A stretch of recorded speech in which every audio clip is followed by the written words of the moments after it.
Hi everyone, welcome back to another video from Webtech Tutorial. In today's episode, I will be guiding you through how to download NetSpend application on your iPhone. So let's get straight into the video right away. First of all, open your App Store from your iOS device.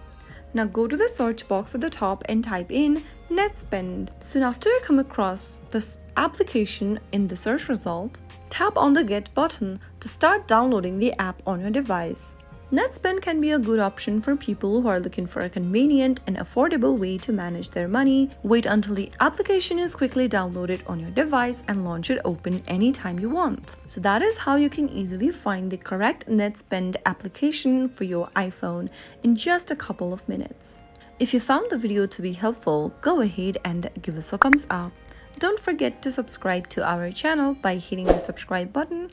Also press on the notification bell so that you'll never miss another upcoming upload from us. I will be back again in the next video. Thank you for watching.